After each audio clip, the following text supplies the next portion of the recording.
as I'm setting things up. I am live. Live, not in living color. Not yet, anyway. We'll see. The winter is for hermiting. I don't have my set up. It's not really conducive to being on camera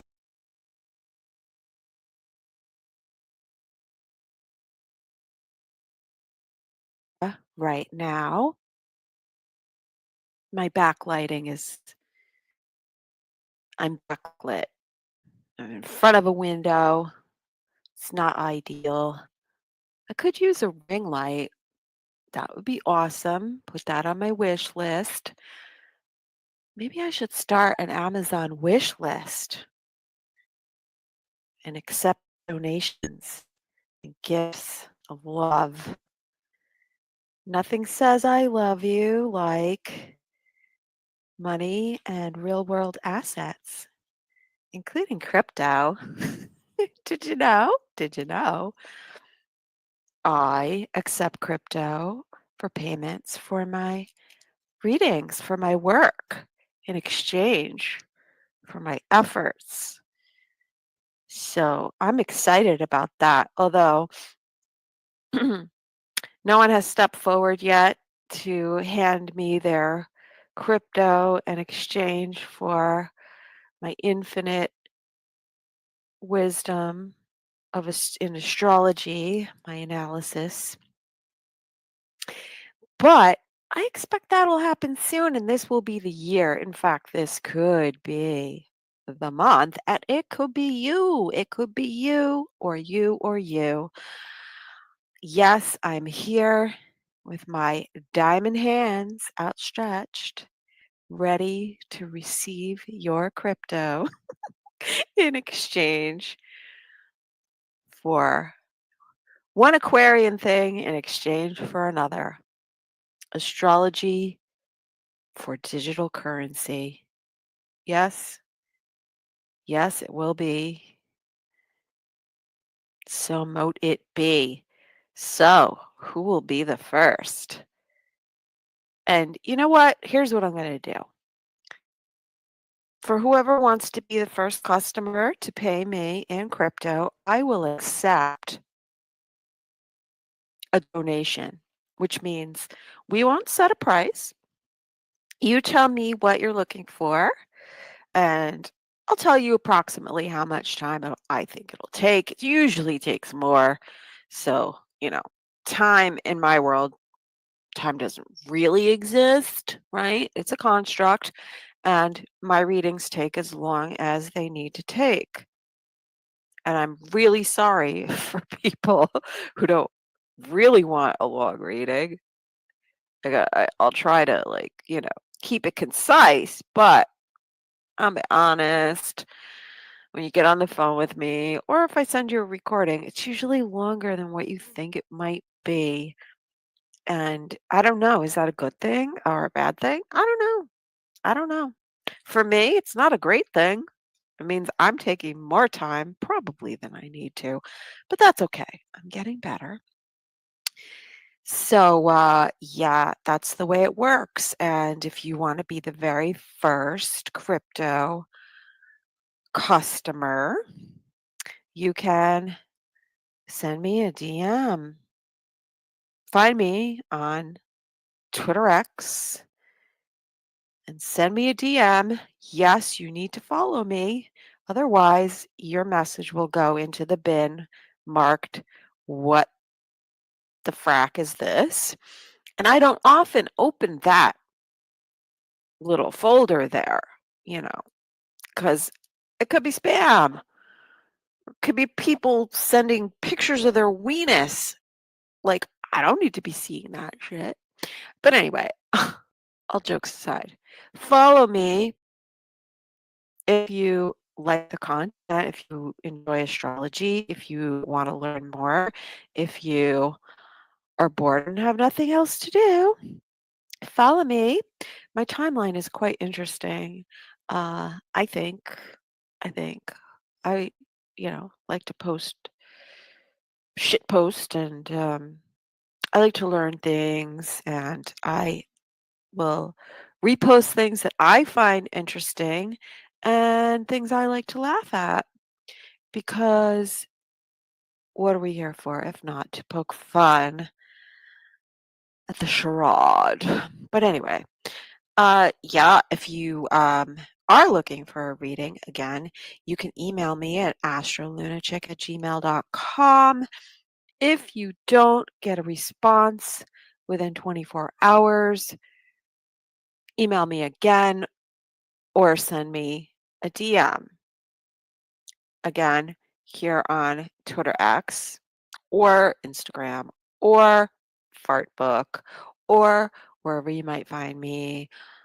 Or, you know what? The best place to find me is on Twitter. I live on Twitter. That's the rock that I crawl under. But yeah, get in my face if you don't hear from me. If you don't hear from me, it's because I didn't see it. Because I will never ignore someone banging down my door to hand me money to do work. It's not about the money. It's about work. Work, Capricorn, work. Okay? That's what I'm here for. I'm here to work. I work for you. I work for you if you're giving me money.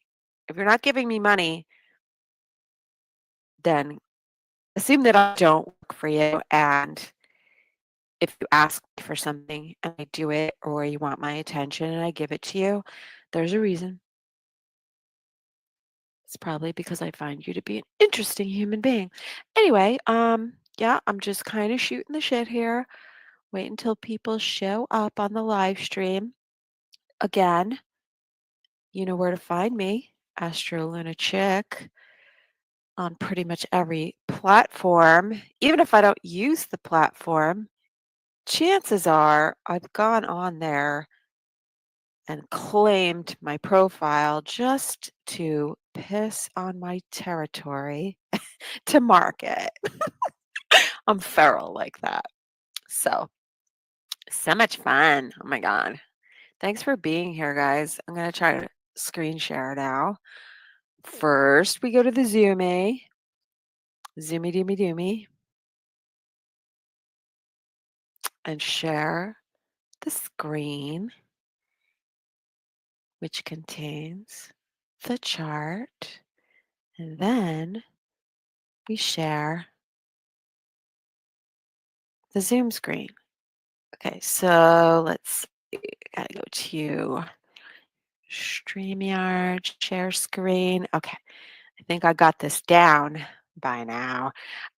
I did try to go directly streaming live on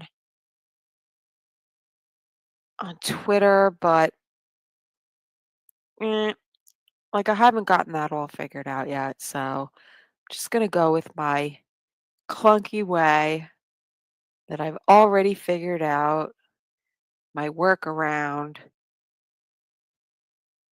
not to be confused with a reach around, but in a way, sort of is. You know how it is with this fracking technology. Must massage it and do what it takes to get off or get on, whatever the case may be. Oh, no, I didn't mean to remove that. Fuck. That's what happens when you're not paying attention. Mother fracker. All right, let me try this again. Yeah, so I was trying to stream directly to Twitter earlier and I don't know. I created a live stream, but it was like not doing anything. It was just sort of spinning its wheels, literally spinning its wheels. And so here I am doing it the old way because I actually don't think that there may not be a way. Boop, there we go. There may not be a way for me to share the screen directly when I stream live on Twitter X. I'm not sure.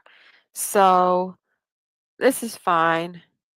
This is fine because I'm recording it on Zoom anyway. So it works. Whatever. All right. So here we are. And this is the chart. Get out of there. Get. Get out of there. Okay. Yep. This is my diurnal chart. And we have the moon in Taurus.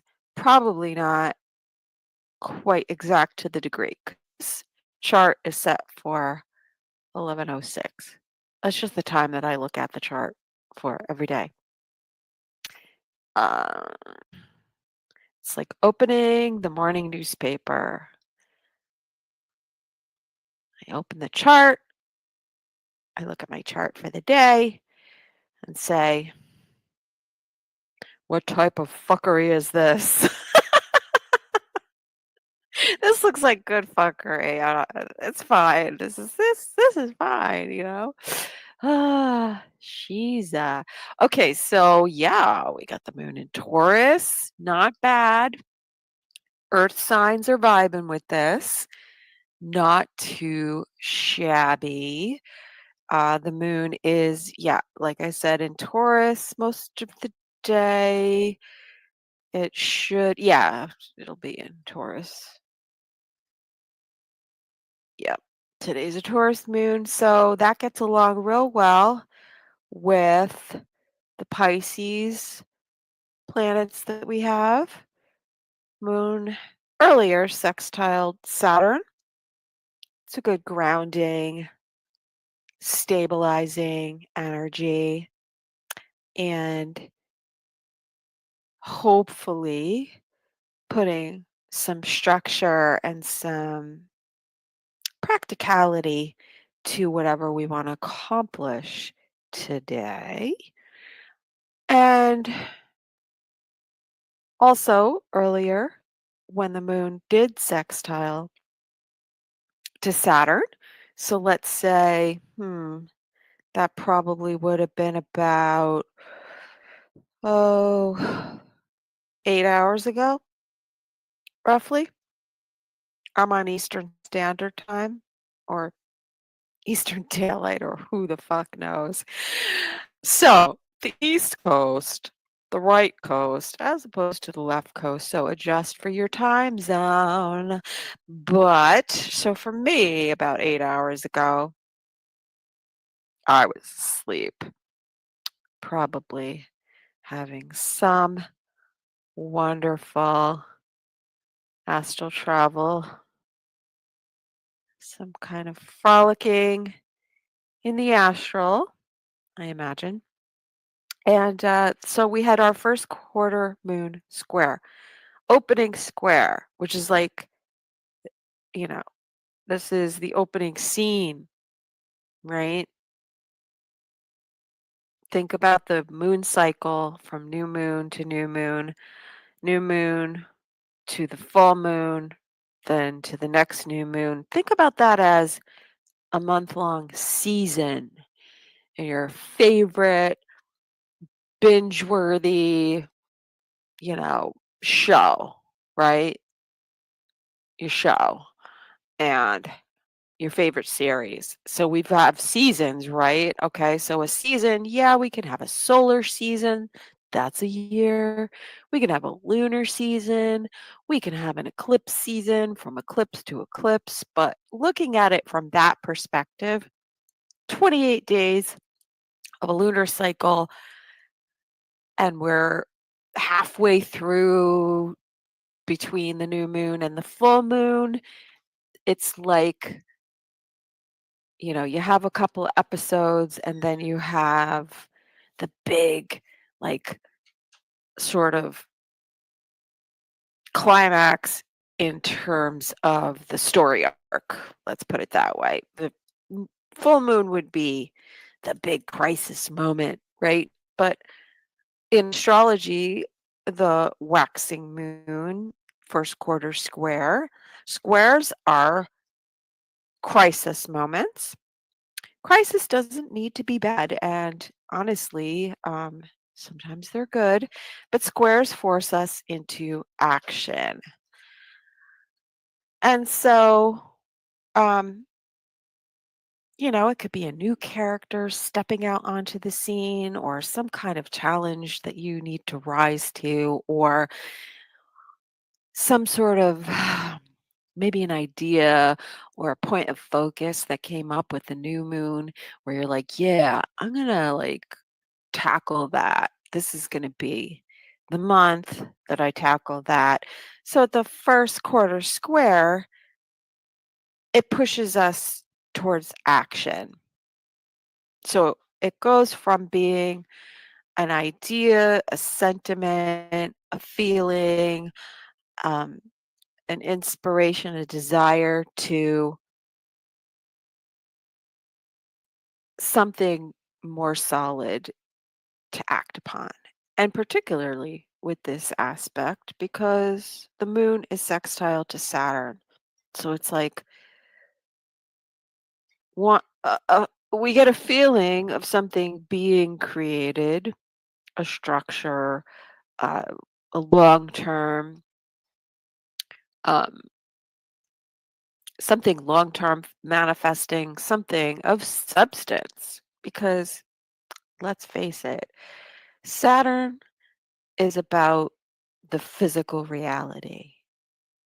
Saturn in alchemy is the crystallizing principle. So, it's Earth, Capricorn is Earth, Saturn in its rulership of Capricorn, because it is sort of a co-ruler of Aquarius too, the ancient ruler before we knew about Uranus. When Uranus didn't exist, before that, Saturn was the ruler. But we're talking about Saturn ruling its earth element, and earth is physical. It's practical. It's real, right? So you could think about it, you could feel about it, you could talk about it, right? So with without actually making it real, making it happen, making it manifest in the physical, that's the earth element. Saturn's like, "Pfft, whatever, like, shoot your shot, but, I'm hearing a lot of talk, you know, yeah, cool, you got some like feels about it, right? You seem to passionately desire it. But Saturn turns around and says, put your money where your mouth is. It ain't shit until I can see it, taste it, smell it, touch it, depend on it, right? And Saturn is the judge. Saturn vets, right? So, yeah, Saturn's the boss, Saturn's the judge, Saturn vets. Saturn says, let me see what you're made of. Is there anything of substance here? And Saturn has been sifting through Pisces, which has not been very easy because Pisces can create quite an illusion. But Saturn is creating a structure, it is sifting through all of the lies, the illusion, the delusion, the things that are not of substance, um, showing us where there's a need for structure. It's judging through the unconscious of the collective. Pisces is the conscious, the unconscious, the subconscious, the collective unconscious, and whatever you want to call it, whatever is sunk in the deep, right? It is resurrecting and figuring out, like, you know, is that a ship full of sunken treasure with Spanish whatever gold coins, whatever they call those things? Spanish, I don't know. There's a word for it, it escapes me. It's sunk in the deep. That word is in there somewhere. But you know what I'm saying. It's like, what is that thing down there? Let's dredge that up. It's dragging the river because, of course, we did talk about Saturn in the river Eridanus. And we're figuring out, we're figuring some things out. It's a beautiful time. But Sun square to the moon. So it's as we back to astrology. I mean, did we ever really leave it? But back to the opening quarter square. So it's a beginning square, the opening square, because we're in a waxing moon. And in astrological terms, it's called the crisis of conscience. So it's like that sort of stirring where you're like, okay, yeah, that thing that's brewing underneath the surface that I've just been thinking about, it's time to take action. Things are shaping up. It's time to take action and move towards something. Crisis of conscience. It sounds guilty, doesn't it? Crisis sounds negative, but it's not. We think of the squares, like we think of them as being like difficult and hard. It's called a quote hard aspect. Hard in the sense that if you're walking and you bump into a wall, let's say you have your eyes closed, you're walking, you bump into a wall, and then you got to feel around for the door. It's like, all right, there's something here. We need to like push through it. We need to take action. I mean, that's what the squares are about. It forces us out of our comfort zone, but that's fine. Now, let's see. So, today the moon is moving also towards a conjunction with Uranus. So, Uranus just went direct on the 30th of January. So, we're still in that stationary phase where for a few weeks now, there's been sort of an electricity in the air, a stirring, a restlessness, and feeling that things are going to change, but like maybe we don't know which way it's going. Maybe we're a little impatient, but we're still sort of in the beginning of things. So, slow your roll. But this is the kind of aspect and energy where we probably don't have to push too hard on that door for it to open. We're all kind of ready for something new. We're feeling the revolution in the air and feeling like excitement, like what's about to pop off. This is great. I've been sitting here bored. Finally, things are starting to move. And they are, because as I've talked about in previous shows, Uranus went direct, things started to pop off since like the 30th. I mean, we've been hearing rumblings. That's what I mean. When the planet stations a, a, one of the large planets, because they move so slow, it takes a few weeks. We start to see it, and it is unstable. I mean, in its very nature, Uranus is unstable, right? It's totally known for instability. So watch watch for people who are, you know, kind of erratic, unstable, they will get more so. People who are rebellious or impatient will get more so. Okay. So things are slowly starting to move forward.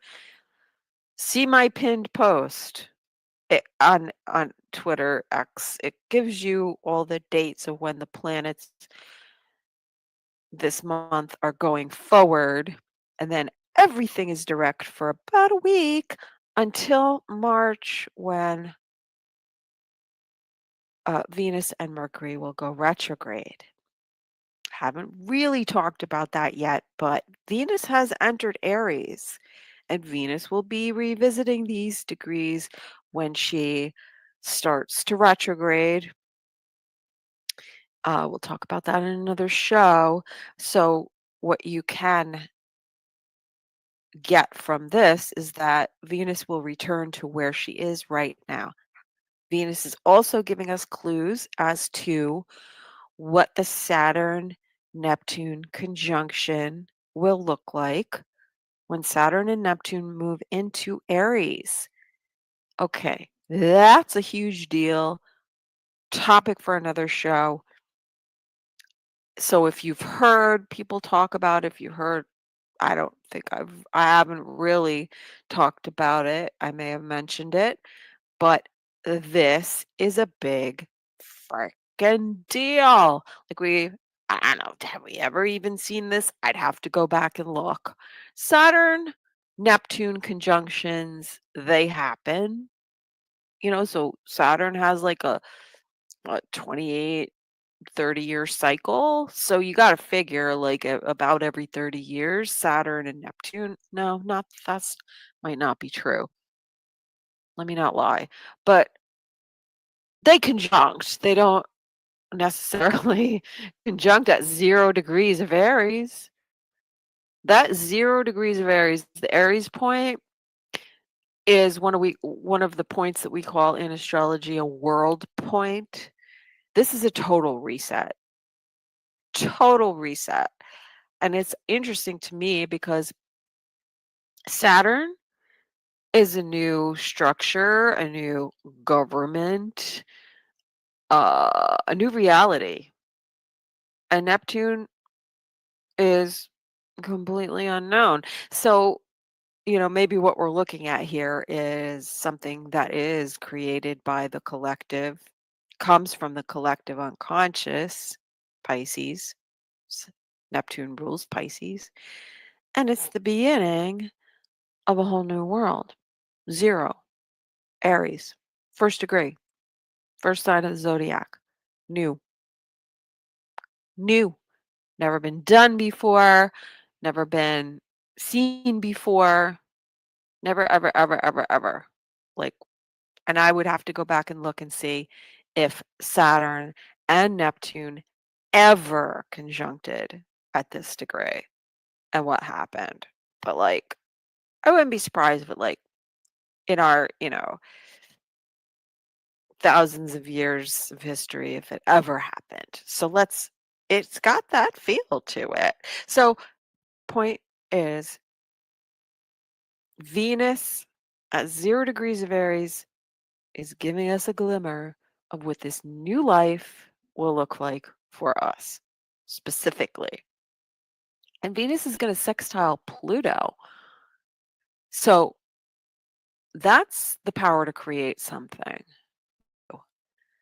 New networks, new friends, new Aquarian age, right? Talking about like the age of Aquarius. What does that look like? I think we've been kind of like trying it on for size for like a long time. That's my opinion. But Pluto is power, control. And I think what we're looking at right now is who controls it, who controls the money. And in Aquarius, I would say that what we're working on is Venus, money, financial structure, for example, just one of the things that we could take this to mean. Um, and that's the power of the individual, right? So when you think of Leo, which is ruled by the sun, which is opposite Aquarius, which is where the sun is right now, and Aquarius being the group, the collective, the networks, the associations, social media, technology, right? Crypto is technology, blockchain. That's where the focus is, and that's where the individual focus is, and that's where we are building our networks, our associations. We're connecting. Well, not we, because not all of us are doing this, but what is being connected is the individual and also uh, the financial system, right? So the banks. But what is being built is a network of communication through digital means with a digital footprint that encompasses not just the institutions, but the individuals also. So that's one way that we can look at this opening first quarter square. The moon is in Taurus. Taurus is ruled by Venus. Taurus is physical assets, let's say, because it's an earth sign, right? But Taurus and or second house in astrology, let's say, relates to the physical assets and the tangible value of things. And I remember saying a while back that although it was a new concept while Uranus was moving through Taurus, um, cryptocurrency was gaining momentum and being seen as having value. And it's grown in value. And now it's being adopted. So Uranus and Taurus has given us a new way of looking at what is of value on a personal level, on a, you know, real world assets, physical level, blockchain, crypto, and looking at digital currency as a store of value, right? Who was it that somebody, I don't know, one of those crypto dudes, one of them banking dudes called Bitcoin the new gold, digital gold. And for people who hold Bitcoin and other cryptos, uh, it is a store of value. So our values are changing, our money system is changing, the way we exchange value, things of value is changing. And it's all going on your very Uranian, Aquarian digital web. I think it's going to be super freaking interesting when Uranus goes into Gemini, because Gemini is about the communication, right? Where digital interchange, exchange, and ideas and information, it's just going to get faster. But we're working things out, right? I mean, there was a glitch that happened with XRP, and for some reason, not really sure, maybe because there's so much volume on it, because the banks are adopting it. Don't look at what's happening just here in the US, okay? Stop being Americentric. If you research Ripple and XRP, Ripple has been partnering with banks and countries and payment platforms such as Visa and PayPal for them to use XRP as their framework for money exchange because it's just faster, and you can, um I guess there was, like, a limit at one point of, like, how much you could exchange in one transaction, up to $1,000,000, something like that, and it was slow. All that's going away, but my feeling is probably the system got overloaded because it's not used to having so much traffic, and that's what happens when you launch a new thing. So, XRP payments exchanges, transactions were halted for a short time yesterday.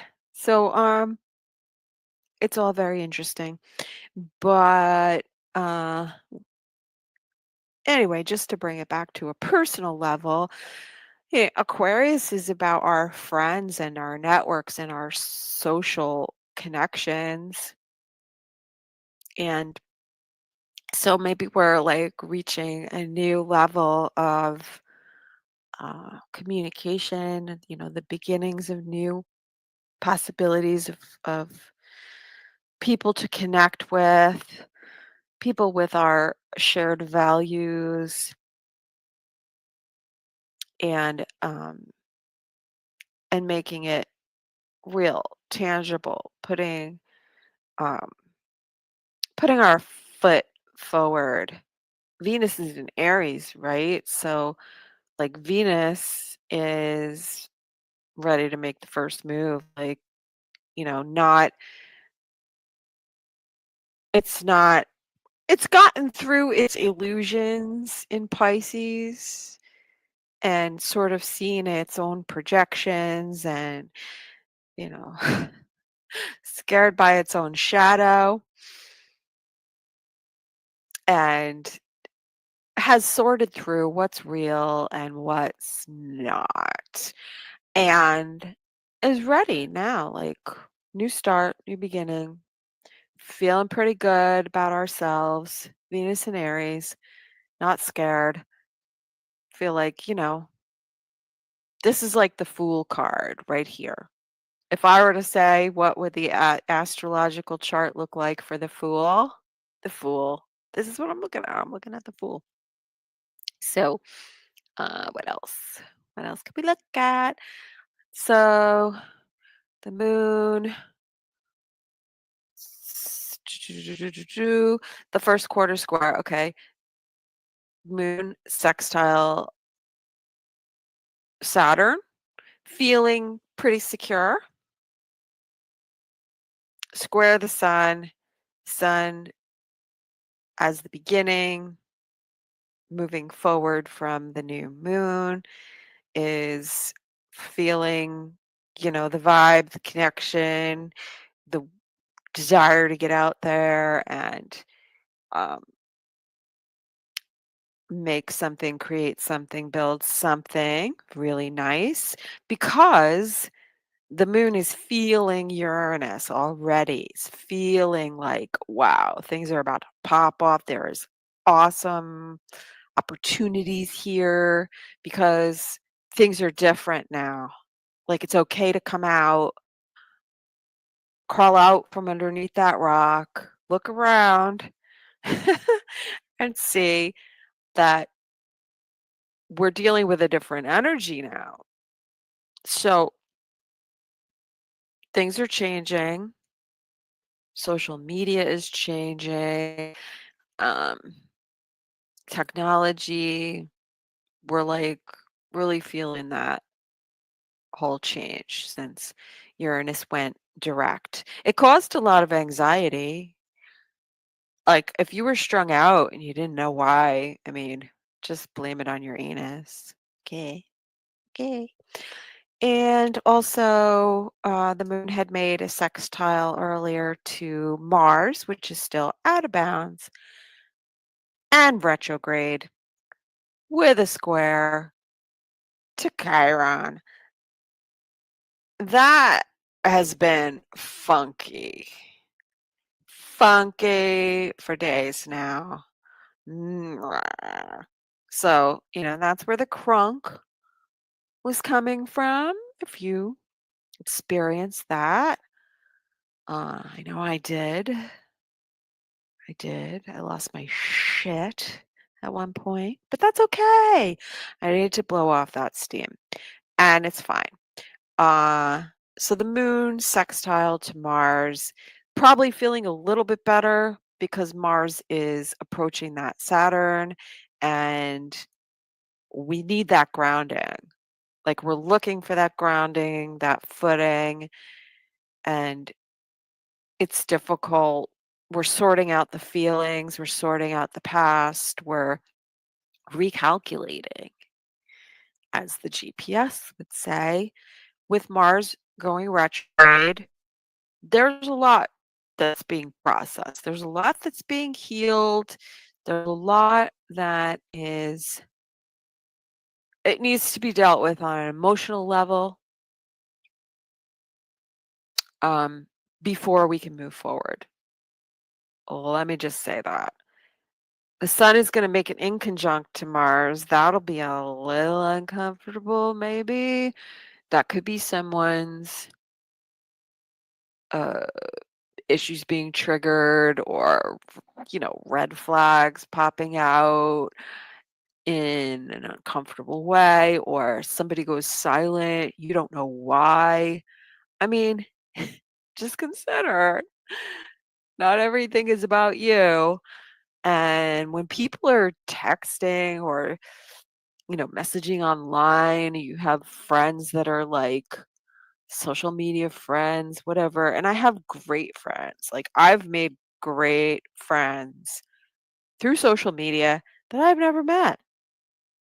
But the ones that know me, they know if I disappear, like I'm dealing with my like real life. Okay. And also, um, you gotta respect somebody's distance on text, either text or social media or whatever it is. It's like I don't know. Some people think that texting is a real time conversation and get upset when they don't hear from you right away. They take it personal. That looks like this. That looks like somebody's doing their self care and not getting back to you because you're not in that inner sanctum, that like first, that layer one level of people. And those are the people in your real life, the people that you have to deal with. And then layer 2, you got your friends and associations, and then, maybe layer 3 is like the social media online friends. Some of those are real-time friends, but there's a level here. And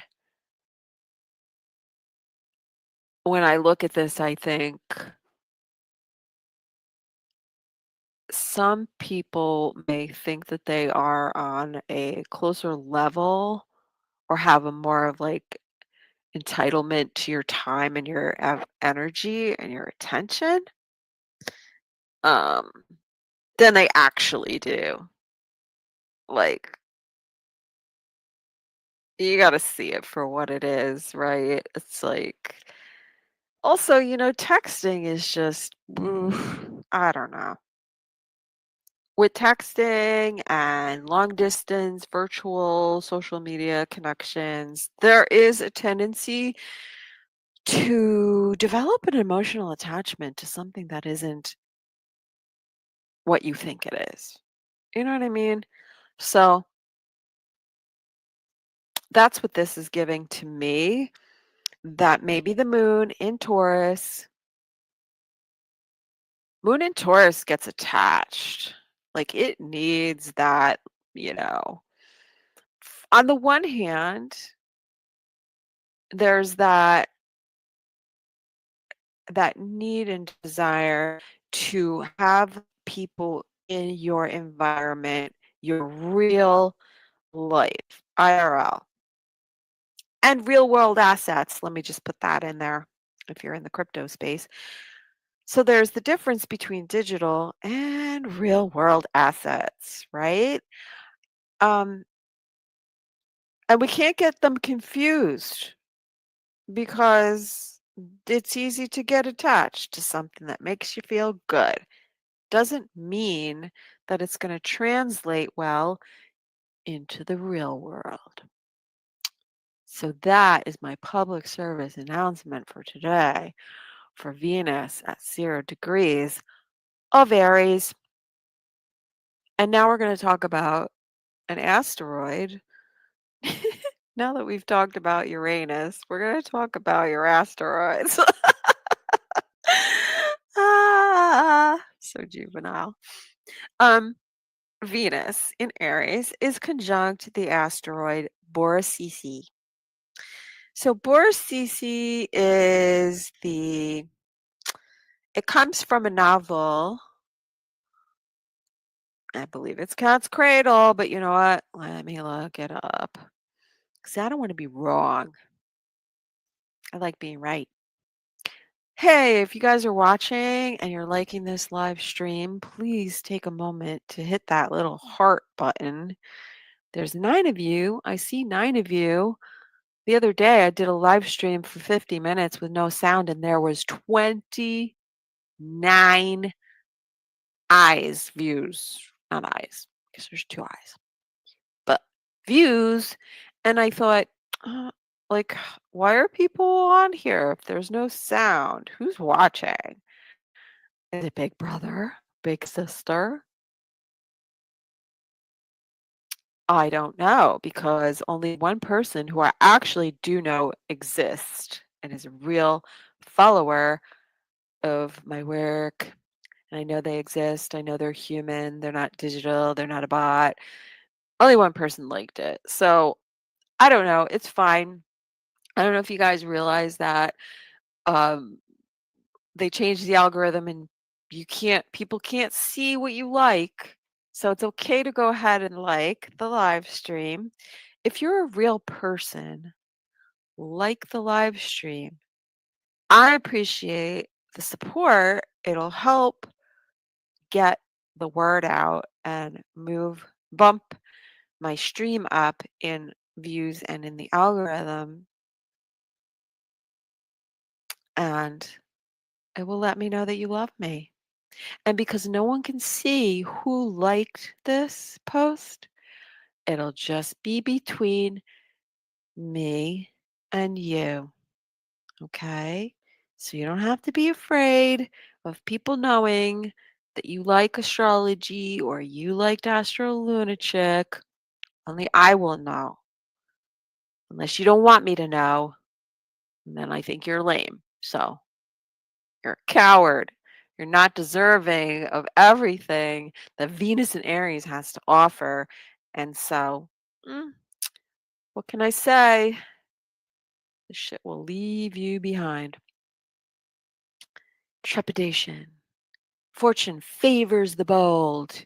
That should be our anthem with Venus and Aries. But we're going to talk about Borasisi.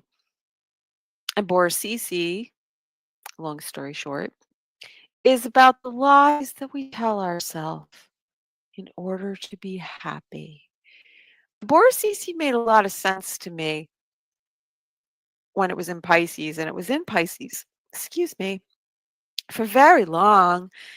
And because Borasisi has to do with religion, um, the religion being Bokokonism in the novel, Kurt Vonnegut. I'm gonna look it up just so I'm not like giving you errant information. But it's a religion, a fake religion. I mean, it could be well, it could be argued. Is there a real religion? I don't know. Uh, the religion is based on lies. Lies that we agree upon, that we tell ourselves, that we tell other people so that we could be happy. So, all right, Borsisi, I'm looking you up. It just has the information for the astronomy. Mm-mm. It's a true Borasisi is a true two-track album by Saroishi. Okay. It's on Bandcamp. All right, that's not giving me anything. Let's go to another website. How's my screen sharing looking? How's my driving? Where's my stream? Where are you? Where are you, stream? That's not it. We're on the Brave browser. Too many browsers, 3 browsers, and about 50 pages open. So bad. All right. Boop, boop, boop, boop, boo. There's a website that I like for a quick guide to some asteroids, the meanings. It's called takeastrology.com/asteroids dash in dash astrology. And we're going to look up Borisisi because I want to go a little bit deeper into. It's not on here. What? Come on. Really? Really? Borisisi's not on here. Don't make me look for another web page. All right. Just suffice it to say that Borisisi is about lying, but we agree upon these lies. And we need these lies because we need to be happy, right? And are there new lies?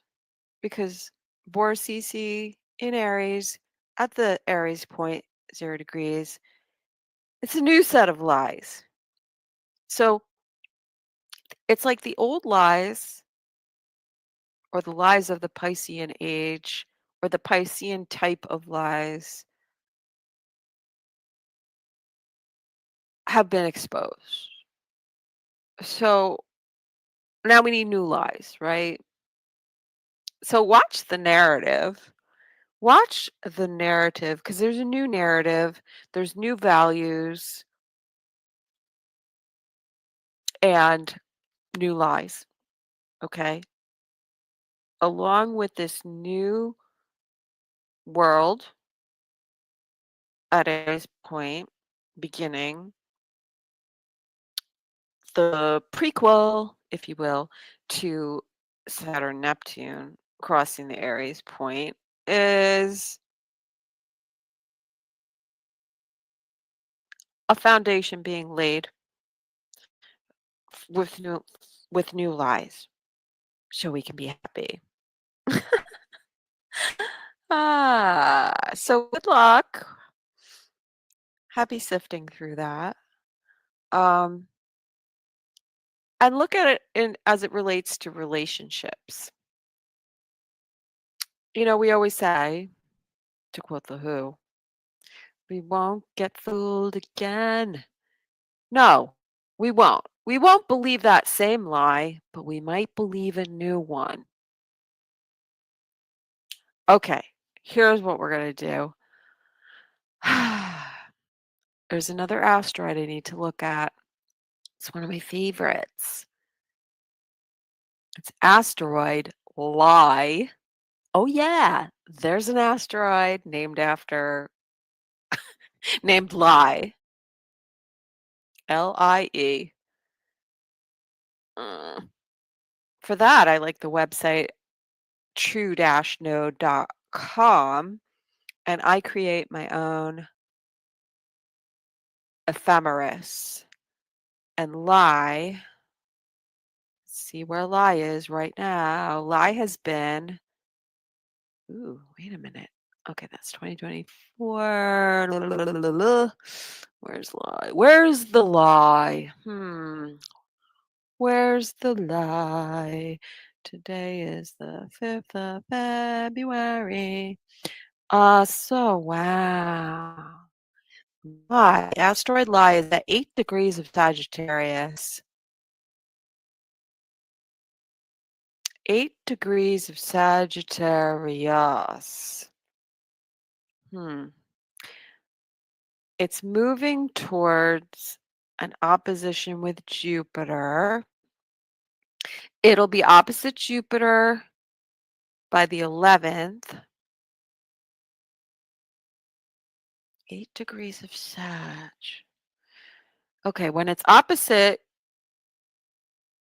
to Jupiter, first of all, this will expand the lie. Okay, it could be a lie from the past because a lot of shit went down in the media and was covered up while the nodes of the moon were in Gemini and Sagittarius. And that would have been, I forget exactly. I don't remember exactly, but I know what was happening a lot during that time. Whew, there were media blackouts, there were lies, and this is probably relating to the huge lies that were going on while the South Node would have been in Sagittarius. And so, I mean, we could get super deep into that, but asteroid lie right now is at 8 degrees of Sag. So, like retroactively, lies are being exposed. We do need to watch for like, where's the new lie? Um, lie entered Sagittarius January 17th.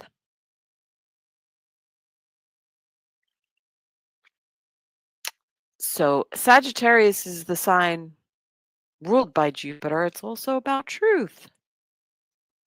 And well, Jupiter's in Gemini, so like there's two sides and two stories to every side, two sides to every story.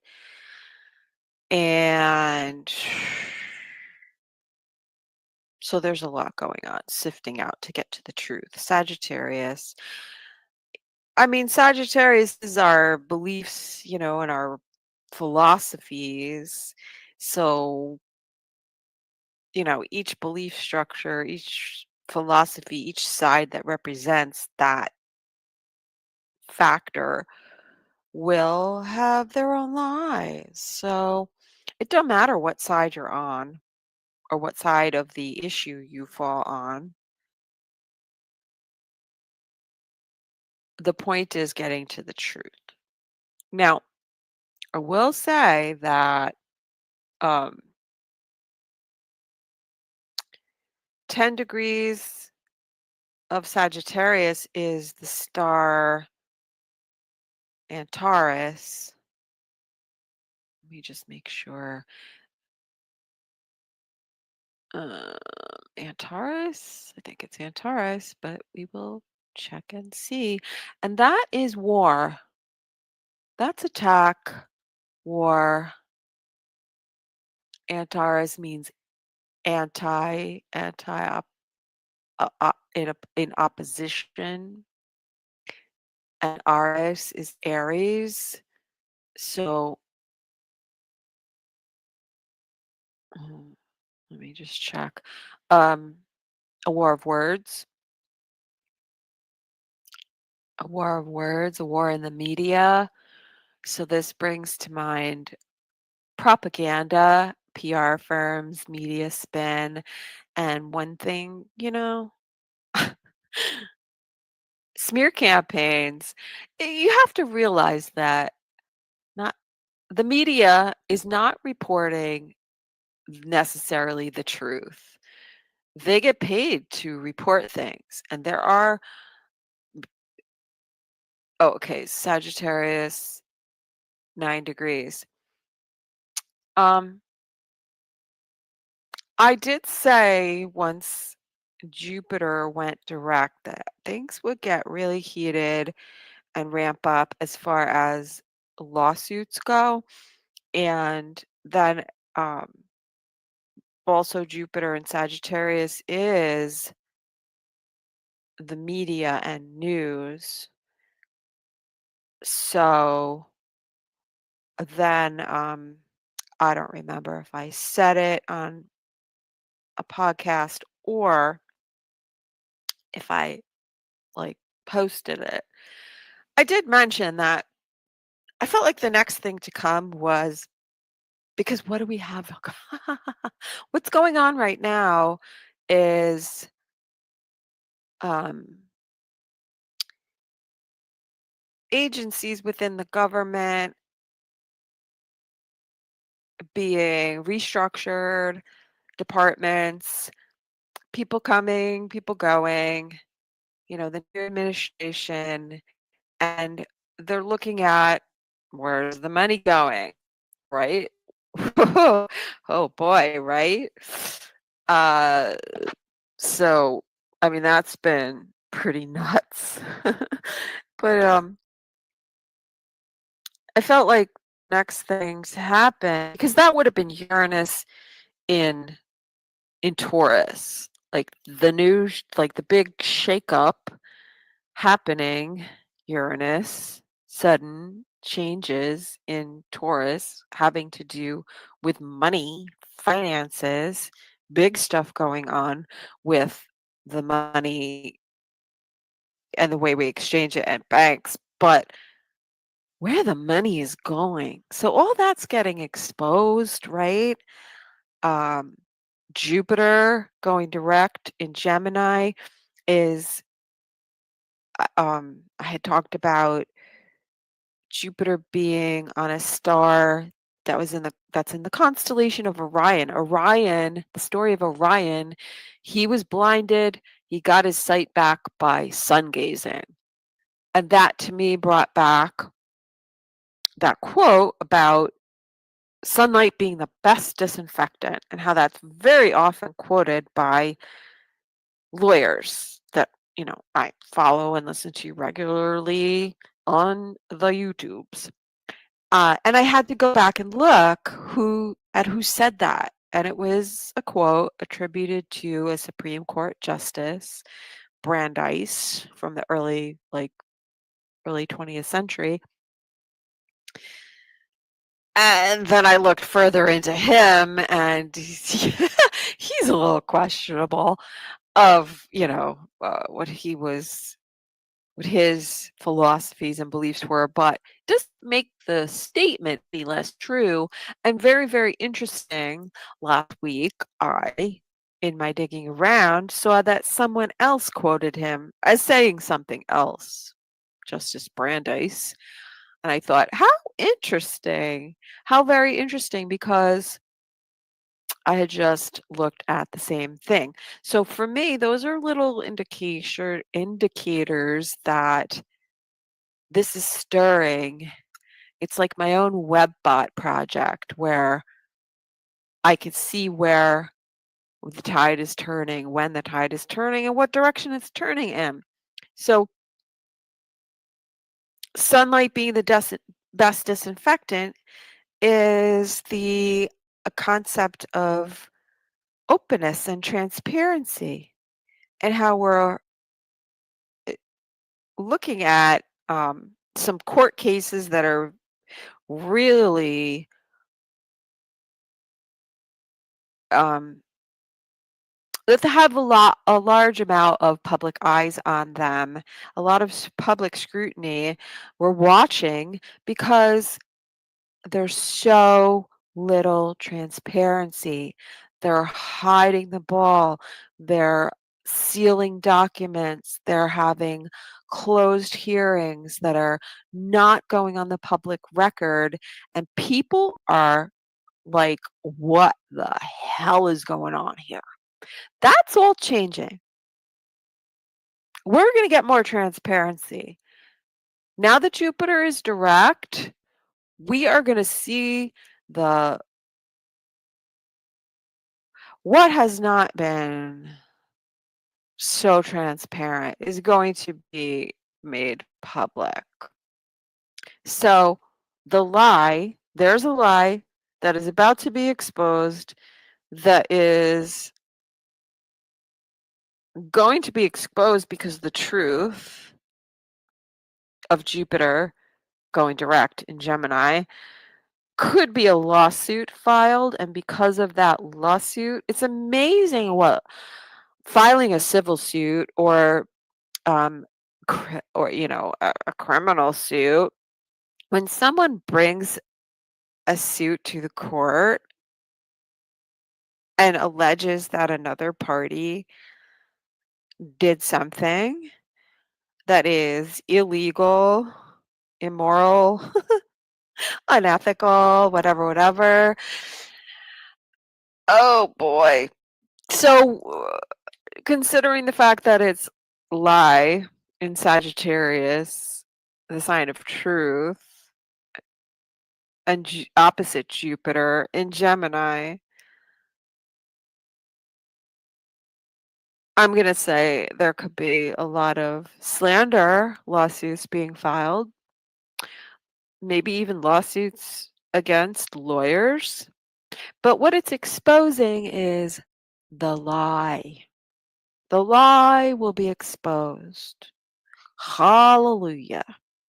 Hallelujah. Gotta love that challah bread. Challah for challah. So, how cool is that? I'm super psyched. But it means war. Okay, this is war. You said this, you lied, and now you're going to be held accountable. You are going to be held accountable. Your lie is going to be exposed bare to the public. Whatever it is. It's all very interesting. So that's what I'm seeing in that regard. And bloop. See how much we can get from an astrology chart? Like, I haven't even talked about half the shit that's going on. Let's talk about more asteroids. It's a Uranus asteroid kind of day. So you get the idea of Borosisi, though, and what does that have to do with asteroid lie? Borosisi is the lies that we tell ourselves. So this is, it's a religion, but religion and ideology go hand in hand. They're both associated with Sagittarius beliefs and philosophies. And in order to keep your belief structure intact, sometimes people lie to themselves or they believe other people's lies because they can't really face the implications of the truth because their ego and identity, Aries, is built around that belief structure and the acceptance into a group because that group will lie to them too and say, you're okay. You're okay just the way you are. They're going to stroke the ego. And the ego is very wounded here. Chiron and Aries square to Mars. So there's an attack, an assault on the ego. And Mars in Cancer is defending that safe space, that emotional safety, but it's attacking. Oof. They're running for their support groups and they're clinging together because the ship is going down and it sucks. It sucks because they're going to have to take responsibility for who they are and that they are responsible for accepting themselves. If you don't accept yourself and you need outside validation, you're going to have a problem because not everybody is going to follow along with your lie and your delusion, if it isn't a lie or a delusion, or if you are putting on a front, maybe you're putting on a front that you're happy. Like maybe you're not happy in your skin and you need other people to tell you that it's okay. And I don't judge that whatsoever because I think that that's part of the path to wholeness where we start to discover our identity.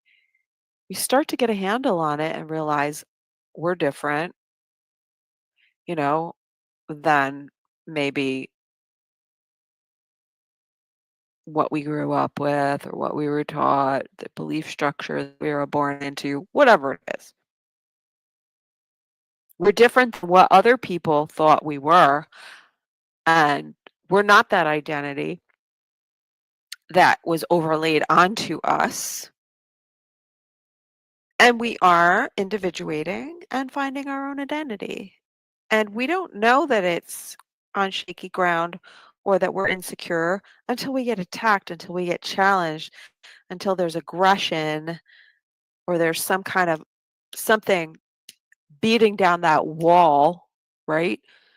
Trying to crack that ego structure so a new one can be formed and, whatever it is. So we can be a more integrated human being.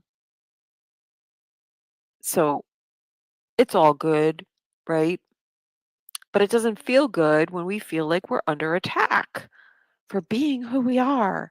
But that's when you have to realize, like, that's the next step is to realize who we really are at our core versus who we're trying to be, or like, do we really have to defend that? If that's who we are, that's who we want to be, we don't have to apologize for it. We got to separate ourselves from the ideas and the beliefs and how other people see us and not be attached to that because that is part of the individuating process. We start with what is overlaid to on us by other people, by external influences, and then we realize, "Ooh, okay, that doesn't really align with who I am." And then we start to search for, if I'm not that, then who am I? What am I? What do I believe? If I don't believe that, what do I believe?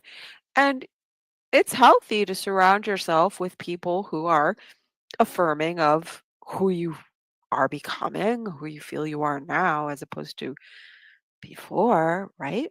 But then we have to gain our independence from that need for validation and external affirmation of who we are. We have to find it within ourselves, right? The search for significance. So that's pretty deep. And what else do I want to say about that? So as for the aspects of the moon for the rest of the day, again, Moon Uranus should be pretty interesting. Should be kind of, yeah, it might set us off kilter a little bit, but I think there's more of a desire for freedom and the new. Look for the emotional instability, you know, look for it in yourself. Like, where are you feeling? Because the moon is feeling a little strange and off kilter. I don't know. And this will also have to do with banks and exchange of currency, energy exchanges between individuals. But the reason why I say banks is because Uranus is in the constellation, it's conjunct one of the stars in the constellation of Eridanus, which is the river, which is representative of the flow of currency. Did I finish up with Antares? and Taurus is at 9 degrees of Sagittarius. It's in the sign of the constellation of Scorpio. It is the heart of the Scorpion. Something strikes at the heart. There's a lie. There's a lie at the heart of the Scorpion. You can take it to mean that. What else do we want? Oh, it's one of the what do you call it? One of the key stars, the four horsemen of the apocalypse, and Antares is Aldebaran. Wait, or Uriel, and the archangel Uriel. So we have four stars representing the four directions, which are associated with four major archangels. So Uriel is Antares, watcher of the west. Are we looking to the west? Is everyone looking? All eyes are on the west, no doubt. Is there something coming from the west? Is there a lie coming from the west? Is there a lie being exposed by the west? This is all very interesting. And Antares, I'm sorry for the. We'll get back to Eridanus and Uranus and the river in just a second. Just want to make sure that I covered Antares because the lie is there. We always want to expose the lie. Antares is a red star and it has the characteristics of Mars. It is martial. So, what else do we say about it's the heart of the Scorpion? The stars in Scorpio constellation are mostly lying in the zodiac sign of Sagittarius. So again, the difference between sidereal and what do you call it? If you think of Vedic astrology, Vedic is more aligned with the constellations, and tropical Western astrology is about 26 degrees further ahead than sidereal. So it's has to do with the progression or the precession of the equinoxes. We're not lined up exactly where we were, like the Aries point, the spring equinox, all of that. It's just because things shift. Anyway, not to get too far into that. I don't want to bore you guys. So we're not talking about the zodiac sign Scorpio. We're talking about the constellation where things physically are in the sky. Constellation of Scorpio is in Kabbalistic tradition associated with the Hebrew letter Oin, O-I-N, and the 16th tarot trump card, the lightning struck tower. Wow. That's very interesting. So it's the 16th card. Perhaps we are looking at the 16th day, maybe. Is 16 significant? I don't know. Anyway, the scorpion, this is the heart of the scorpion. So the asteroid moving towards the later degrees of Sagittarius will be in the stinger of the scorpion. So my guess is, I don't know how fast this asteroid lie is moving. There's a lie that comes out, it's exposed, and there will be a blowback because once you get into the later degrees of Sagittarius, we're in the tail of the scorpion. We're talking about revenge. We're talking about poison. Murders, assassinations. It's payback time. But I just wanted to see how fast lie is moving. Oh, wait a minute. Wrong page. Ah, this doesn't have it. Well, let me see. It won't be, and yeah, it won't be for a while. All right. So it could be when the south node was in the late degrees of Sagittarius that the lie began, because it'll take a long time for asteroid lie to get there, because I've got my ephemeris is going all the way up to June 18th. And ooh, wait a minute. Hang on. I'm wrong. I'm wrong. I'm wrong. I'm wrong. I'm sorry. Get over it. Lie. Oh, here we go. Cool. So lie will be in the tail of the scorpion third week of March. So sometime between the eclipses, there could be some blowback from that, because lie will be in the stinger of the scorpion. But we'll have to see what else is going on by then. The reason why I didn't see it right away is because lie will retrograde. So lie goes into Capricorn the 20th of April, and then it goes retrograde by the 30th of April. So there is some unraveling of the lies. So there's current lies and there's past lies, and lies being, lies on top of lies.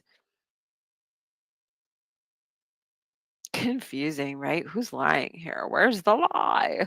Uh, New lies, old lies, and all the lies coming undone, because you just can't keep up. Did you ever deal with somebody who's like a pathological liar? They can't keep their own lies straight. But this is like a web of lies that exposing one lie leads to the exposure of another lie, leads to leads to another lie, because that's the way the lies go, right? You start with one lie, then you got to lie to cover up your other lie. I'm so glad I learned at an early age that it was not okay to lie. Yeah, I knew that. It didn't feel good to lie. I figured that out. And then I figured out also that, you know, the lie could be exposed at any time. That didn't feel good. And so I decided, the moral little Capricorn that I am and was, uh, that it was better not to do anything that I would ever feel the need to lie about. And then I had to be okay with the fact that I might do something that I would want to lie about, but I had to be okay with the fact that, you know, would I be okay with the fact that I might have to be truthful about it? And then I decided that I needed not to give a shit what people think of me, and to fucking own everything. I own it. I got the papers. I got the deed. I got the contract. I own it. It's whatever. You know, no one could put you down if if you don't let them. I mean, there's some people, obviously, you need to give a shit about what they think. They do matter. Some people matter. Not many people, but some people matter. But everybody doesn't. Not everybody matters.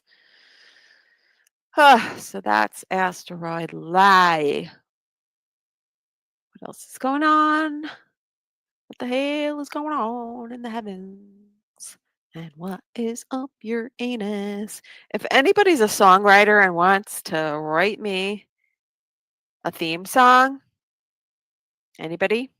Anybody? Bueller? I wish I had a chat room.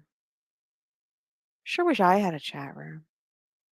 Um, if somebody wants to write me a theme song, I'm looking for an intro song because someday I'll have a working audio mixing program that I'll be able to run a media file, an audio file into my live streams, and I'll have intro music. I already have something. Like I have a song, a non-copyrighted song, instrumental that would really work great. I mean, maybe somebody wants to write me some lyrics to it. I don't know. Just putting it out there. So, yes, the moon will conjunct Uranus and then it will sextile Neptune in the North Node. So, Neptune in Pisces with the North Node there. The North Node is our ultimate direction and purpose and fate in the last degrees of Pisces. Neptune being the great glosser over and creation of illusion, magical glamour, sleight of hand. Not always a bad thing. It's okay sometimes to create an illusion. And a lot of things when I see this degree, a lot of things happen with transits to this degree that again is dredging up things from the unconscious, things that have been hidden for a very, very long time. A lot of things having to do with religion. Being Pisces, we can talk about the illusion and the delusion, but also the addiction. People can be addicted to their delusion and their illusion. And, um, Pisces does have to do with substances, drugs, and and the like. We could be dealing with something of that. And there's some pretty difficult stars at the end of Pisces. One of them is Shiat, Scheat, which sounds like shit to me. It's not an easy star, I can tell you. It's on my ascendant. There's so much projection that goes on with Pisces. The other thing I think that we should is because we're going to have a huge pile up here around these degrees where Neptune and the North Node are right now, Saturn will be there, Venus will be retrograde and will return there, Mercury will be there. So we'll have all of this energy clustered around what has been so nebulous that it's so hard to get down to the bottom of it, just like the ocean. Um,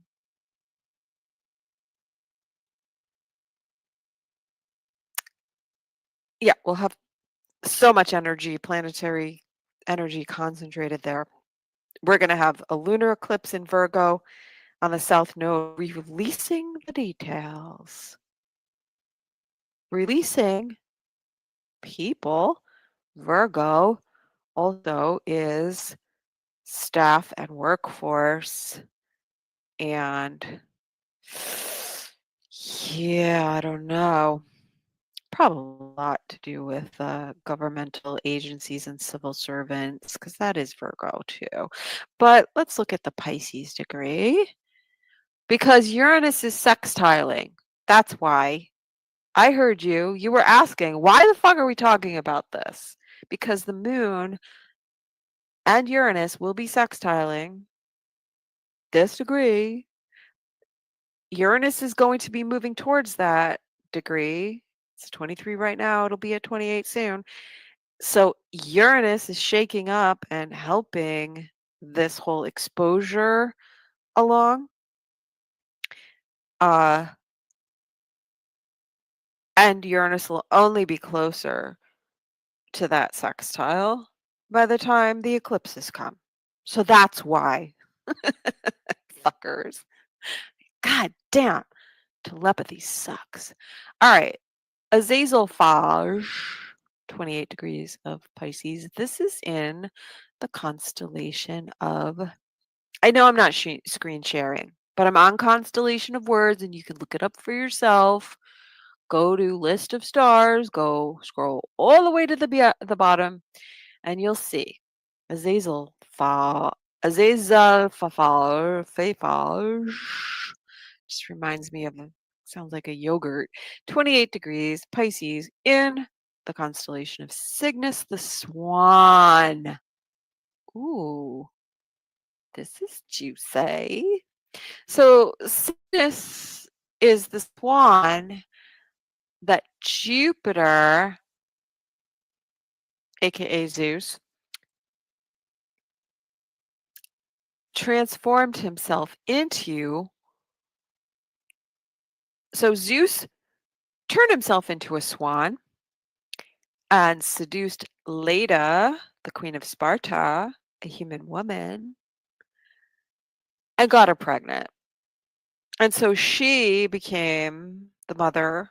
She bore twins, and those were the twins, Castor and Pollux. One twin was mortal and one twin was immortal, right? The father was God, a god, Zeus. The mother was mortal. What does this remind you of, guys? Does this remind you of the fallen angels who looked upon the daughters of man and found them ooh la la? Very interesting. So here we have the idea that the gods and humans can come together and have offspring. Those offspring would be part God, part human. So the understanding that we as humans are human yet divine. So this is also the concept of when we look at Cygnus the swan, and I'm going to read from the website Constellations of Words. You can go look it up later if you want to. Azazel Fafage, the star, fixed star in Cygnus constellation. Quote, in its own person, the swan hides a god as being in the disguise of Jupiter and the voice belonging to it. It is more than a bird and mutters to itself within. Fail not to mark the men who delight to feed the birds of Venus in pens on a rooftop, releasing them to their native skies or recalling them by special signs, or those who carry in cages throughout the city birds taught to obey words of command, men whose total wealth consists of a little sparrow for such performing birds. And that is a quote from Manilius, 1st century AD in Astronomica. So, what are we talking about here? Well, I mean, this can relate to people who practice animal husbandry and raise birds. It makes me think of the carrier pigeons and,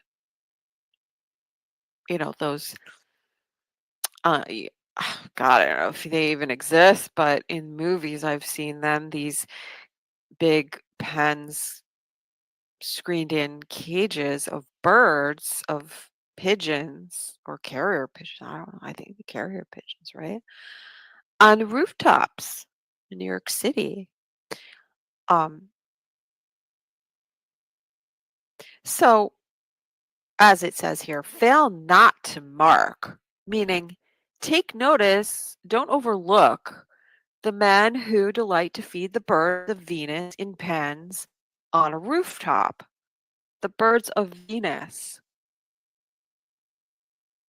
Well, swan is a bird of Venus, but I don't know. On the rooftops, I don't know. But anyway, I think of pigeons who carry in cages throughout the city birds taught to obey words of command. So this is, training animals, communicating, animal communication, especially with birds, and man whose total wealth consists of a little sparrow for such performing birds. So training them, they perform, people tip them, whatever, whatever. This makes me think of you, Cortana, you and your little birdie there. Go, go check Cortana out on the Twitter. Yes, she is the Cortana from Halo. Okay. She's the real Cortana. She's got a little bird. She rescued a bird, brought him back to health, and now he coos. So cute. Anyway, shout out to Cortana. Um, all right. So in its essence, this is looking at the fact that um, everyday people in our environment could be angels in disguise. It's also looking at the divine being and realizing who we really are at our core, which is divine. We all come from a divine spark. But, I imagine also there will be that conversation about, how humans were, genetically engineered by aliens. And maybe, I don't know, maybe, probably, whatever. But this does bring into focus at this degree. I'm talking about the North Node. I'm talking about Neptune. Neptune is spirituality. And Neptune in Aries, when it moves into Aries, is like, I've been seeing that as like new religions, new beliefs, right? New connection with spirit, new understanding, right? So I just expect that when we've got Venus there, North Node, Neptune, Saturn, Mercury pile up during the eclipses, the month of March will be very, very interesting. I expect a lot of talk about the gods and the aliens and, ancient aliens and whatnot, our alien overlords. It'll be fun. I can't wait. I've been waiting for this time. Anyway, it can be the revelation and unveiling and the apocalypse um, of our old world being torn asunder, the veil being torn, and suddenly we understand. Maybe there's a lot of past life recollection. You know, maybe there's a remembering of our ancient roots. Now I have to look and see where the asteroid Memoria is. If I have it on my list, I don't know. Memoria. Yeah, here we go. 10 Libra. 10 Libra. 10 Libra. Well, how fast will it be? Oh, it's retrograde. That's interesting. And very, very slow. So it'll be there for a long time. Memoria at 10 degrees of Libra. So I believe both Venus and Mercury are going to station to go direct. For sure, Venus. I could be wrong. But Venus going direct is going to oppose Memoria, Venus and Aries. And I think that's the station of retrograde. I should check. It could be the station of Mercury retrograde too. That would be super interesting. So Venus in Aries and Mercury in Aries, opposite Memoria, Aries being the individual. Ooh. So around, okay, so like it looks like March 1st or 2nd, Venus goes retrograde, 10 degrees of Aries. Memoria will probably be, it might be at 9 by then because it seems like it's moving really slow. It might even station to go direct. It's weird. I don't know. So it'll be opposite early March, around the 1st, 2nd, 3rd, whatever, as Venus stations to go retrograde opposite Memoria, moving towards Neptune, which will be conjunct Mercury at the degree that I just talked about. Azazel Fafage. I never get tired of saying that. At 28, Pisces still conjunct the North Node. Okay, Mercury is the discussion, the messages, the narrative around everything I just talked about with Zeus and Leda and the swan and that whole thing. And let's throw animal communicators in there too, because what the hell?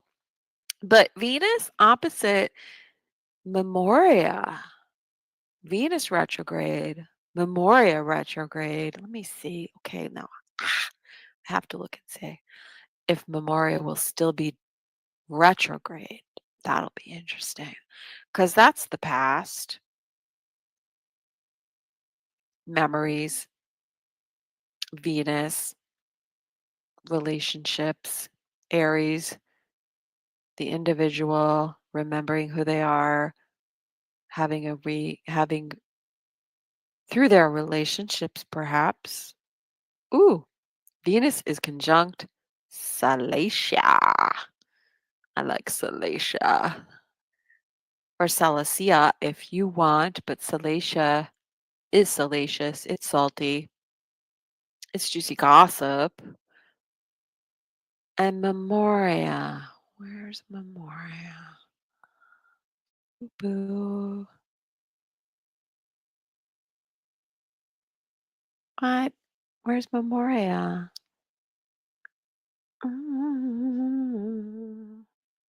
Hang on, I gotta look for it. Oh, it's still retrograde and it's at 7 degrees of Libra. So it gets hit by direct motion. Arachne is at 10. The web, spiders. Um,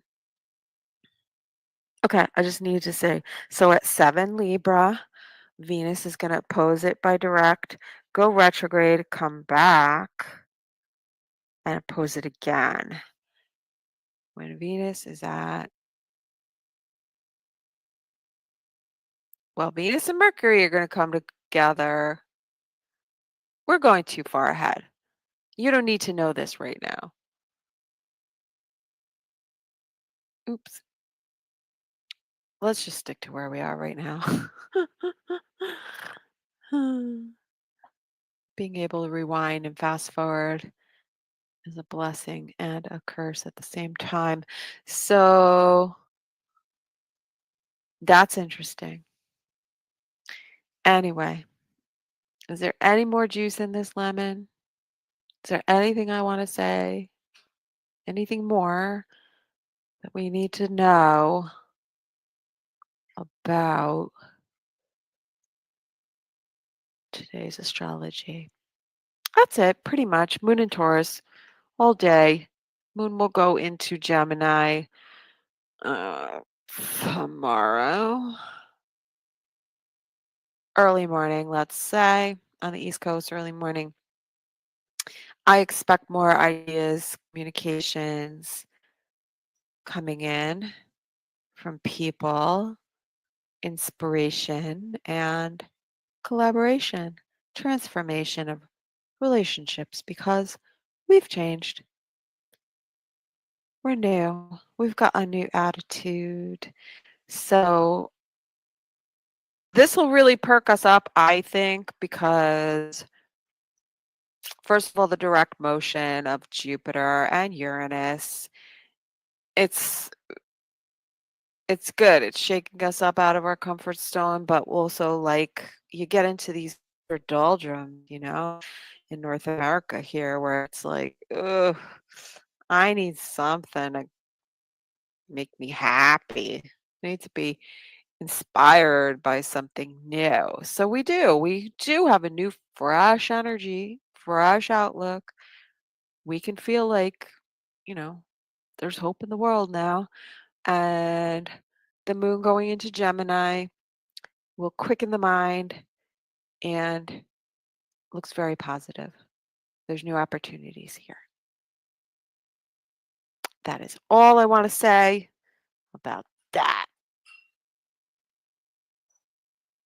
And let's stay in the moment. Try to stay in the moment. Try not to project too far ahead. This is just the beginning of a new thing. Like I know you earth signs and fixed signs like to plan things out. We like to know. We like to know. Like, can I pencil you in for May? You don't even know like where you're going to be. Trust me on that. You don't know. We don't know. And it's fine. Be okay with not knowing, but be inspired by today because new things, good things are happening for sure. Absolutely. 100%. I have no doubt. I am convinced after looking at this that things are positive. There's something good to look forward to. And with that, I think I'm done. I think I'm done. God, how long have I gone? I have no idea. I could go on for hours, and I can, and I probably will. Oh, it's only an hour and 45 minutes. Listen, if it's under 2 hours, that's an accomplishment for me. And I have 9 people watching. Hi, who are you?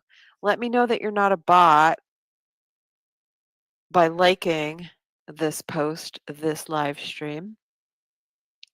And if you're really human, you can follow me if you don't already. And if you're a superhuman, you can hit that little bell after you follow on Twitter or even on YouTube. Like the video.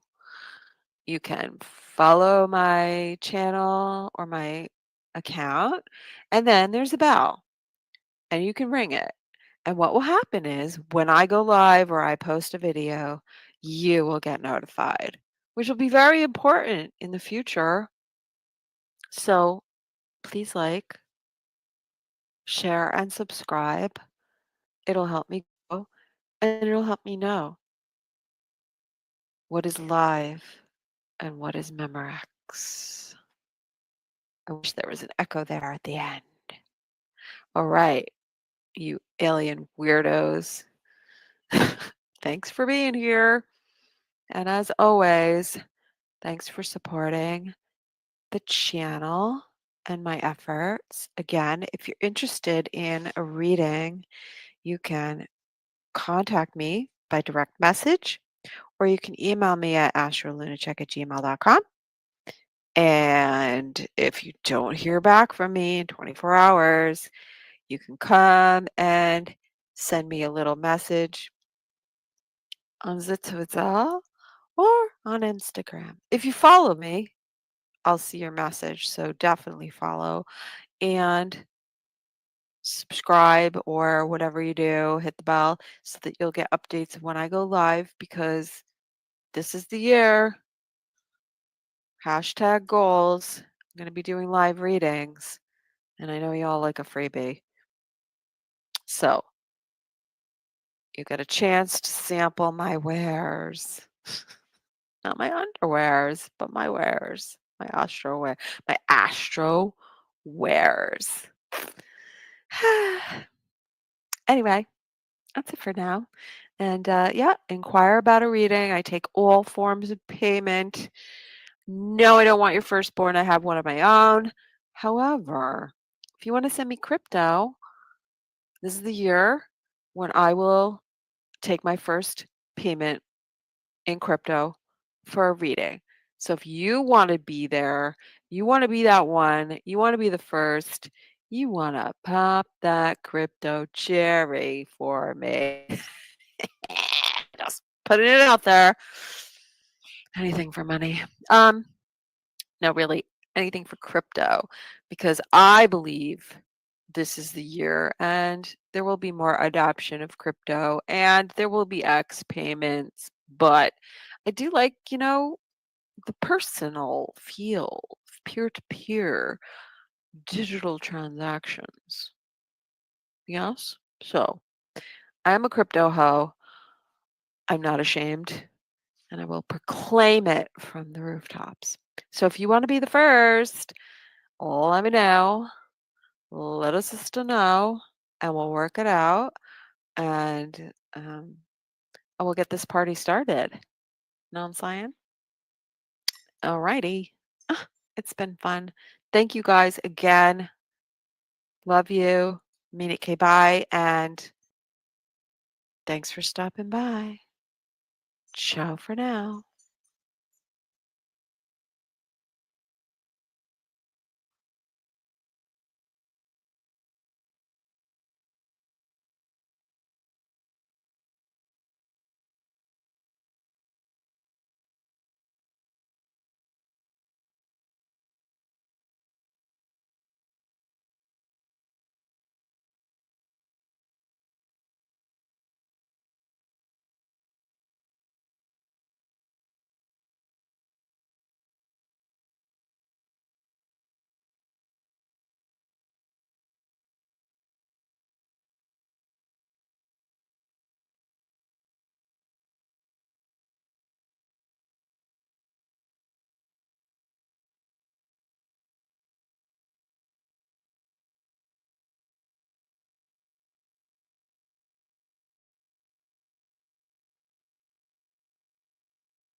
last week.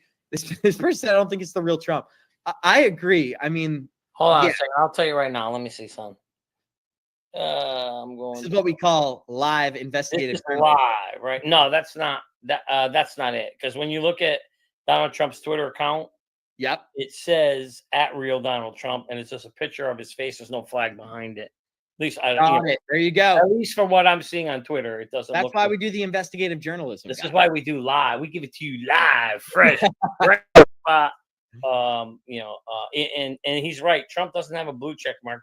Trump has like a light gray check mark. So that was definitely a fake Trump. And so Abs, I'm gonna hit the button. Fake news. We got some fake news there. It was fake news. It was fake. It was fake news.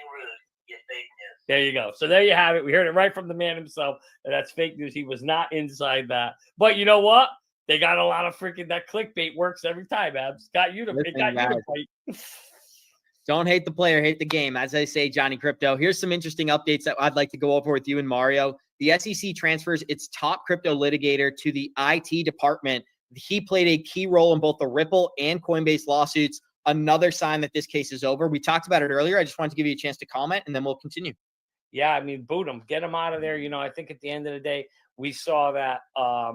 Maybe I should have led with something. My whole thing here was that I think it's another sign that this Ripple case is basically over. This guy was responsible for bringing it forward all the way back in 2021. Yeah. No, this case, I mean, I think we all know for the most part the case is over. It's a formality now. We just got to get to the end of how it's going to come to closure.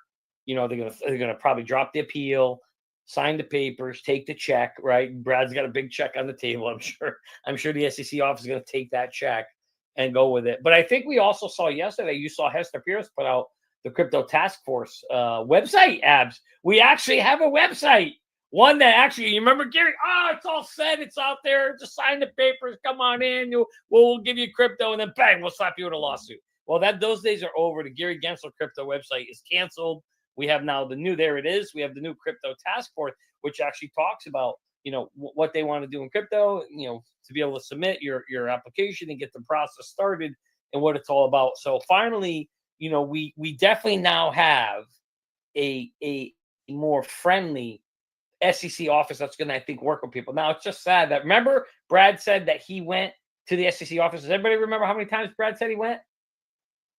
5. He went 5 times. That's right. 5 times he met with the SEC to kind of put things in place to be able to ensure that they're doing things the right way.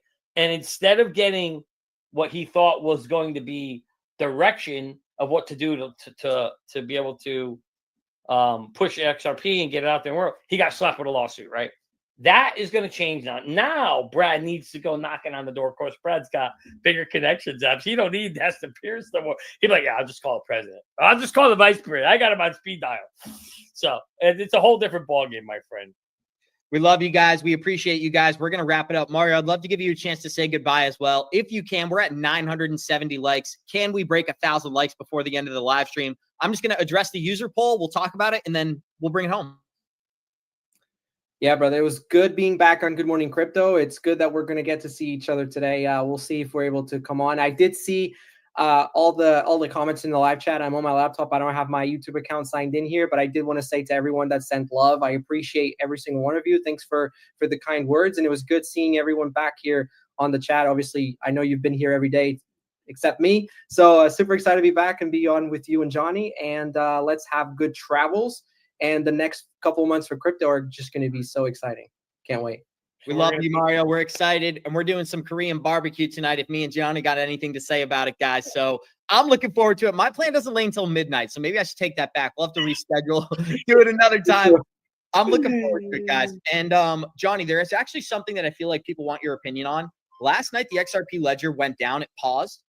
This is something that we spent a lot of time on during today's show. We talked about Mikkel's response to this news as well. So that kind of lead up into the question, because the question we asked our live chat today is, were you concerned about the pause last night? This is a great short explanation of what happened. Here we go. All very different than what happens on Solana. Solana crashes and someone needs to restart the network. So this is not a network restart or anything like this. Yes, Abs, absolutely. It's self-corrected. The XRP ledger paused. It said, okay, something bad could happen if we don't pause. and then continued. But the best way to wrap your brain around it, Abs, is just to understand that the XRP ledger, right? The XRP ledger is programmed to do this. It's a feature. It's how the XRP ledger operates. The other side of pausing would be, okay, we continue to push forward with whatever issue is happening, and you move to a point where it gets so bad that there's a crash or something breaks or something doesn't work anymore. This is a feature of the XRP ledger, and that feature, really the premise behind it, is first do no harm. So even if this thing would have had no implication on... I feel like you get the gist of it, Johnny. There's about another minute, but pretty self-explanatory. You have a tech background. What are some of your thoughts on the network being able to self-correct? I said I took this approach to the whole thing, right? Putting a positive spin on it. It did prove that the XRPL is decentralized, right? The fact that it was able to actually identify that, fix the issue, and do so without a centralized entity like Ripple giving some sort of validation or verification, I think that's a good sign. So floor is yours, and then we'll close it out with the poll. It's actually not a good sign. It's a great sign. When you have code in a system that can kind of self-monitor itself, recognize a threat or whatever caused it to stop at 999, get it to stop because it recognizes a threat or fault or something's not correct, and then actually self-correct itself and restart. Dude, you want to talk about next level code? That's impressive code.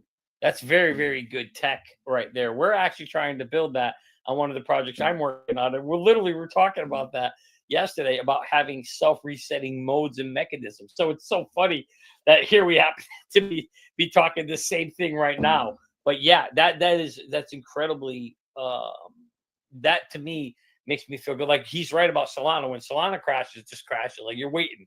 Like, okay, somebody go hit the reset button. Somebody turn the switch back on and power that bad boy up, unplug it, plug it back in, is basically what you have to do there. Here, this has enough smarts or capability in it to be able to kind of pause, reset, and go on. Now, what would be interesting, so it's a great feature, glad to have it, gives me even more confidence in investing in XRP. Now, what would be interesting is to know what was the root cause of the pause. And I don't think he went into the detail that they probably don't even know yet what it is, or if they are, they're not going to reveal it because it could be a bug in the system. But it is interesting to see that it happened.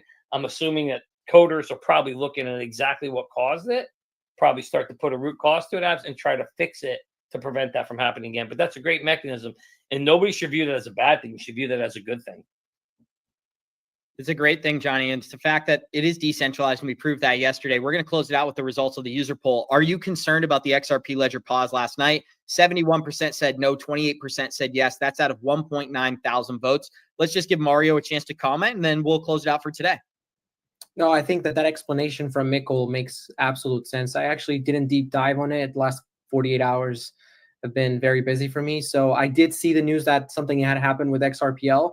But if that's what happened, then that's, very optimistic. That's actually a really good thing that it did what it did. So, not a concern for me whatsoever, Abs. It actually reveals very good resilience and adaptability of the XRPL to be able to do something like that in a scenario where something bad could potentially be happening, and it kind of just like, okay, stop, analyze, and then resume. So that's awesome indication. Again, I'll probably spend some more time understanding it and what happened in the future, but if that's what happened, then awesome. Hope you guys all have a safe flight to Arizona.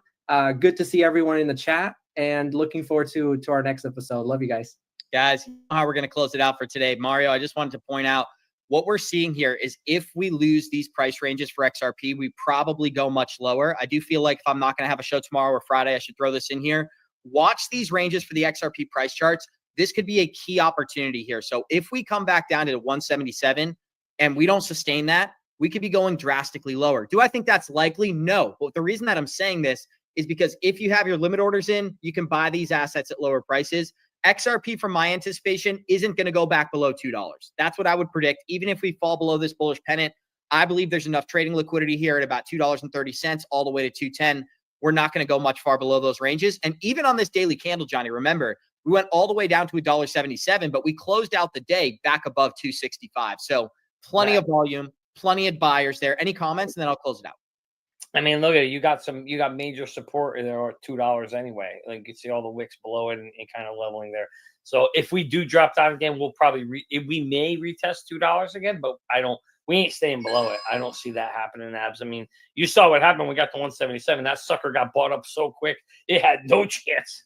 If you weren't quick, if you didn't have your buy orders already in, you were not getting 177. So, I'm not so sure we're going to see that kind of liquidation again. We just had that. More what you see on your chart, the way you've got that bullish pennant there, I think is probably where we're going to follow along that bottom of that blue line. But if we do drop below, I would look for maybe one more buying opportunity at $2. If people are looking to get in one more time, I'd probably put in the buy somewhere in that 205 range. But I don't think we're going to stay there for long, my friend. Not with everything that we covered today, guys. We got 17,500 people here. If you enjoyed today's show, show us some love. Smash that like button. Want to give a massive shout out to Johnny, Mario, and Gonzo. We're looking forward to seeing all of you guys who are attending in Arizona. If I can, I'll do a show tomorrow. Been very transparent about that. Friday, I'm not sure if we're going to have the time. So I don't believe we'll have time on Friday to do the show. There will not be a show on Friday. There may be a show on Thursday, and I'll give you an update on my Twitter account as well. But with that being said, Johnny, it's been a while since Mar-a-Lago Mario got a good dose of DJT. We're going to close it out with that. We love you guys. We appreciate you guys. And like we always say, Warriors. I'd be so proud of you, President, and I don't care about that. But you are going to be so proud of your country because we're going to turn it around and we're going to start winning again. We're going to win so much. We're going to win at every level. We're going to win economically. We're going to win with the economy. We're going to win with military. We're going to win with healthcare and for our veterans. We're going to win with every single facet. We're going to win so much, you may even get tired of winning. And you'll say, please, it's too much winning. We can't take it anymore. Mr. President, it's too much. And I'll say, no, it isn't. We have to keep winning. We have to win more.